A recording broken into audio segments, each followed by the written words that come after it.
A young man with silver hair performs a ritual with a purple crystal cutting his finger and declaring his desire to form an eternal bond and live together, seeking a pact of friendship. He calls out wanting to see his companion again and vows that this time he will make their life the best it can be and won't regret it.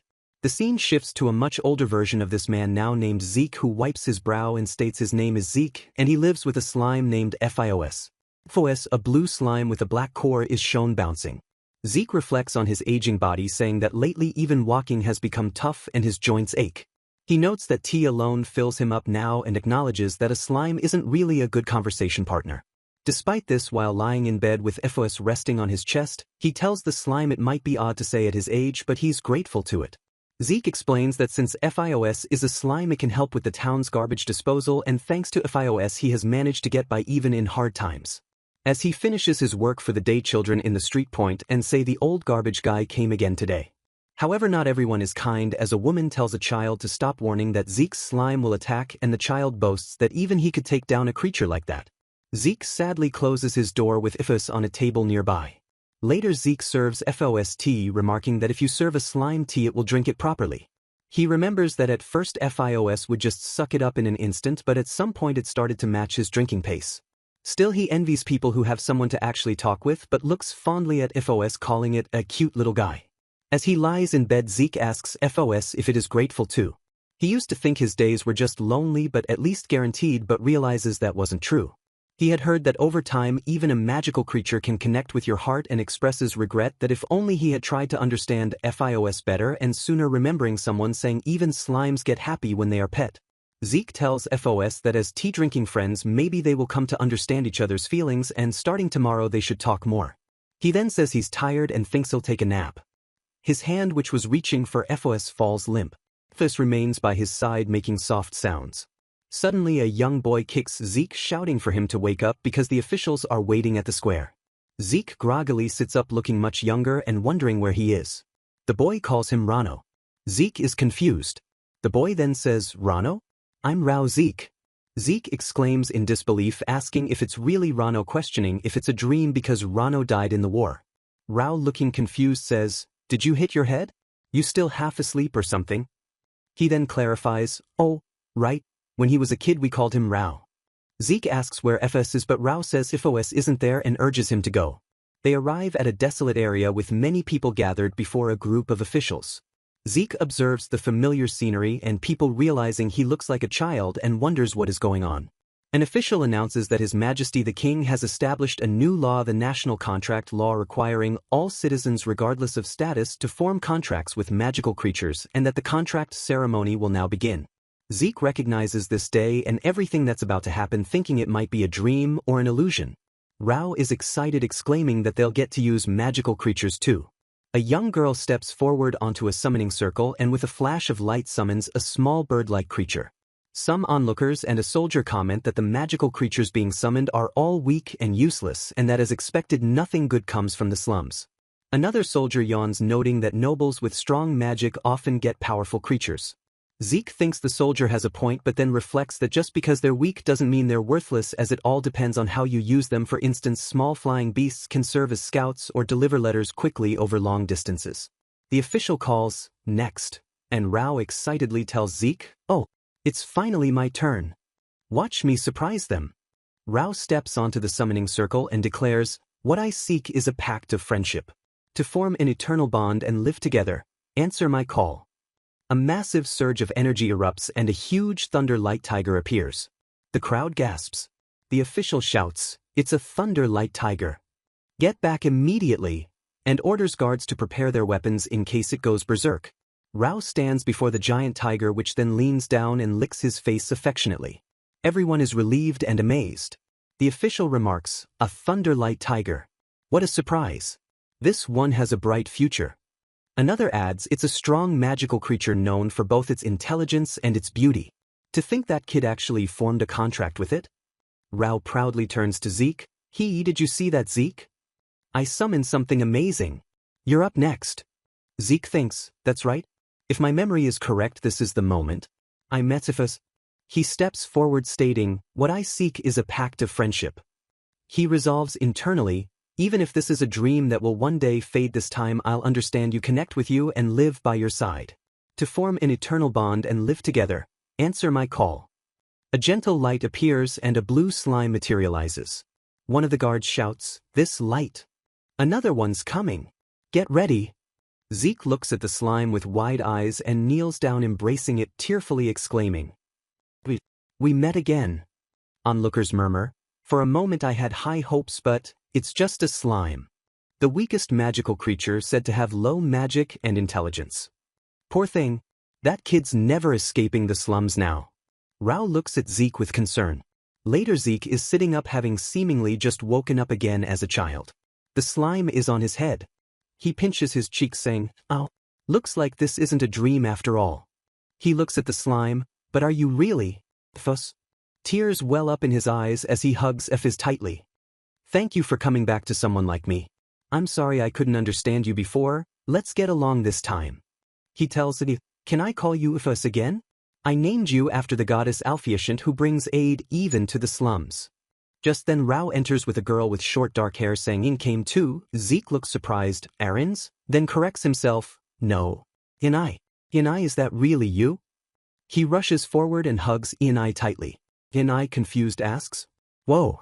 We saw each other yesterday." Zeke, still emotional, apologizes, "Sorry, it's just been so long. I was just so overwhelmed." Inai then looks at Fus and asks Zeke, "Will I get being overwhelmed because of the slime? You're not disappointed, are you?" Zeke smiles warmly, holding "Not at all. I'm glad it was this one." He then says, "Anyway, show me your magical creatures too." Rao summons his tiger centos and Inai summons a beautiful phoenix Shelfina, exclaiming, "Hee, what do you think? Pretty awesome, right?" Zeke observes Inai's magic beast, thinking, "It really is a phoenix." Rao announces, "We've been scouted to be soldiers for the country. We even got an advance payment, so let's go all out." The three are then shown eating skewers. Inai asks, "So are you two really taking the offer?" Rao, munching on a skewer, replies, "Yeah, I think I'll become a soldier. I mean, if someone like me is being given a real opportunity, one should give something back." Inai says, "Me too.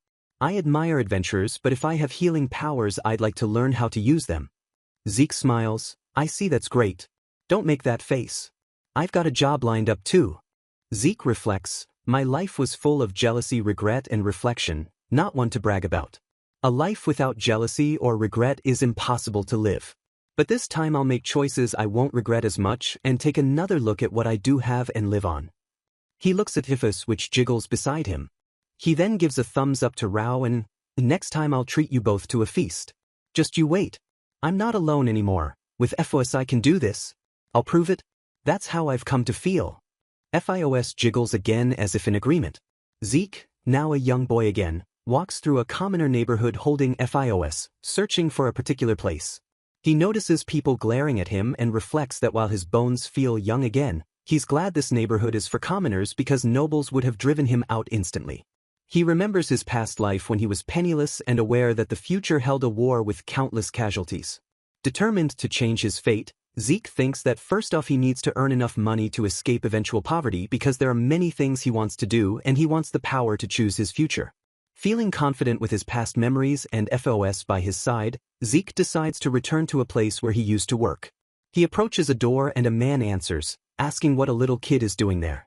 Zeke smiles and says he came hoping to find some work, but the man, looking surprised at how young Zeke is, initially dismisses him, saying they're not desperate enough to hire a broke kid and tells him to go home. Zeke pleads with him to wait and mentions he heard about what the nobles have been saying. The man, surprised by Zeke's boldness for his age, hesitates and then tells him to come in. Inside, Zeke introduces himself and his buddy Fos. The man introduces himself as Oren's Helfand, chairman of the company, and asks Zeke how he knew about the complaints. Zeke replies that how he learned about the complaints isn't the important part but rather whether he can actually resolve the problem. He correctly identifies Oren's company as Helfand Sanitary Services, involved in waste management, and lists the nobles' grievances. The garbage carriages cause a ruckus in the morning, their pickup is so slow the whole place stinks up, and the employees might as well be replaced by snails. Dissatisfaction has spread from a few nobles to a whole pile of protests. Zeke confidently states his process is still a secret but he will take care of the whole area by himself and asks Oren's to leave the least happy district to him. Oren's exclaims in disbelief, asking if Zeke plans to do it on his own, noting that the district in question currently takes 5 men and even then there are complaints about timeliness. Zeke counters that if they're complaining anyway, why not let him take a shot at it? He then states his one condition: if all goes well, Oren's should pay him 3 times the usual amount. Oren's shouts, 3 times? You can't be serious. Zeke calmly explains he will complete the routes of 5 men by himself. The freed-up manpower can be assigned to other districts, and if the complaints disappear, there will be more than enough profit to offset his offer. Oren's, rubbing his forehead, mentions that collection day is tomorrow and asks if Zeke can handle it on such short notice. Zeke confidently replies, of course. Oren's, though wondering if this is some new pestering scheme from the nobles to get him to lower his prices, decides against overthinking. He points to a map, indicating the district with the highest dissatisfaction rates, and tells Zeke he'll leave both the time and procedure to him, but warns that if Zeke is too slow, complaints will come rolling right in, and he hopes Zeke is prepared for the consequences if he can't walk his talk. Zeke laughs and assures Oren's he won't let him down. The next day, right before dawn, Zeke arrives at the commoner block wearing a large cloak, glad Oren's took him on. He remembers Oren's instruction that he's there just for the day and thinks the cloak is a little big but just right for the job, as putting it on makes it a lot harder to tell that he's poor. Consulting a map, he finds the noble block and sees a large pile of garbage, remarking that it looks like the complaints aren't the only things piling up. He tells FOS, okay, it's your turn now, and FOS leaps into the pile of garbage, beginning to consume it rapidly. As FOS devours the trash, Zeke watches, then urges FOS to go even faster before any of the residents catch them. After FOS finishes, Zeke notes that FOS has gotten a lot bigger. He decides to wait for a bit until FOS shrinks back down again before heading to the next spot, then picks up the still slightly large FOS. They continue this process, and Zeke smiles, telling FOS it's such a fast eater. Having finished all the assigned work quickly, silently, and without a single complaint, Zeke returns to Oren's office and knocks. Oren's opens the door and is surprised, saying, Oh, it's you. You're here already. Zeke announces he's done with everything. Oren's is shocked, exclaiming, what? The sun's barely even up. Just then, a woman named Medwa rushes in, shouting for Mr. Oren's and exclaiming it's about that kid, who hasn't shown up yet, before noticing Zeke and awkwardly saying, good morning. Oren's asks Medwa if she took a look, and she confirms that everything was cleaned up nicely. Oren's, looking at a box of coins, says, all right, and pays Zeke. He then tells Zeke to come again tomorrow and adds, oh, and one more thing, as Zeke beams, holding Ifus and his payment, and replies, yes, sir. Later, Zeke is leaning against a wall, exclaiming that he's starving. He buys some grilled food from a market stall and shares it with FOS. He happily tells FOS that everything turned out so well and they'll be able to get by just fine money-wise. While relaxing in a field, Zeke tells FOS that the original suggestion to use it for garbage disposal actually came from Oren's in his previous life. He notes that his body has gotten lighter after becoming young again, but he has less strength than he imagined and needs to train himself more to get into shape. He then throws FOS into the air, saying, we're gonna be really busy from now on, FOS.